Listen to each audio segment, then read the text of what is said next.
J'ai enfin vu Metropolis, un film de 1927, sans son. Le cinéma sonore n'avait toujours pas fait son apparition. Je sais que Fritz Lang, par exemple, c'est un passionné de cinéma, c'est quelqu'un qui aime le cinéma. Pour pondre quelque chose comme ça en 1927, sans effets spéciaux, sans numérique, simplement avec ses couilles, sa caméra et des maquettes, je suis désolé, on peut que soupçonner Impact. Bon, ça c'est une autre histoire. Bon, le film. Déjà, on voit une ville très futuriste, très visionnaire d'ailleurs, Fritz Lang. Donc on voit des très grands gratte-ciel, on voit des routes qui se superposent, vous voyez. On voit plus beaucoup de voitures, un très gros trafic, on va dire. Et tout ça, c'est des maquettes, hein.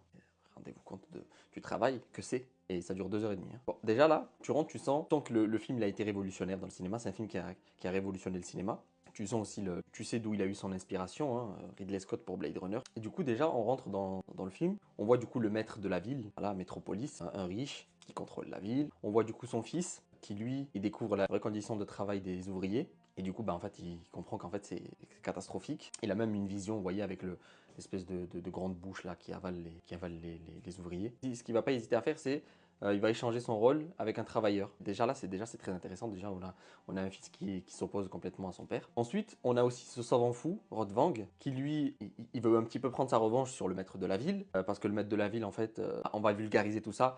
En gros, Rodvang, il était avec une meuf, le maître de la ville, il est venu, voilà, ils sont tombés amoureux, il est un peu choura, il est un peu péta sa meuf, je vulgarise vraiment, hein. Ils ont un enfant ensemble, mais elle meurt, elle, du coup. Ça a donné naissance au fils, du coup, que je suis en train de vous parler. Du coup, Rodvang, lui, déjà, tu lui as un petit peu volé sa meuf, et en plus, elle est morte. Du coup, on a Rodvang qui crée la machine Unmensch, si on dit ça comme ça. C'est un robot humanoïde. Rendez-vous compte, en 1927, quand ils ont vu ça, ils devaient sauter de leur canapé, hein. Pas de leur canapé, ils devaient aller le voir au cinéma, la télé n'existait pas encore. Et en fait, lui, il voulait recréer ce robot humanoïde, mais en fait, il voulait recréer son ancienne femme.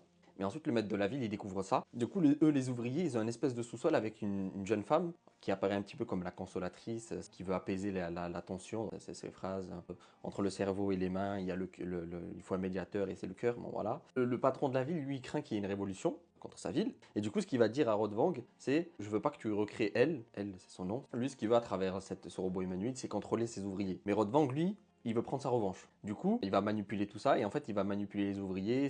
Et en fait, lui, ce qu'il veut, c'est littéralement détruire la ville et se venger en fait. Et là, déjà, on a quelque chose de super intéressant. Scénario fou, mise en scène surnaturelle avec le procédé de Shuftan, d'ailleurs que j'ai découvert, que je connaissais pas. Alors, on peut pas tout savoir dans la vie. En fait, ça consiste, vous voyez, quand ils n'avaient pas d'effets spéciaux. Vous voyez, quand vous voyez Metropolis, vous dites, il n'y avait pas d'effets spéciaux, comment il a pu faire ça? En fait, bon, déjà, c'est des maquettes. Et en fait, le procédé Shuftan, il consiste à mettre une caméra et mettre un miroir à 45 degrés. Et en fait, au niveau, on met la maquette sur le côté, du coup, le miroir va réfléchir la maquette.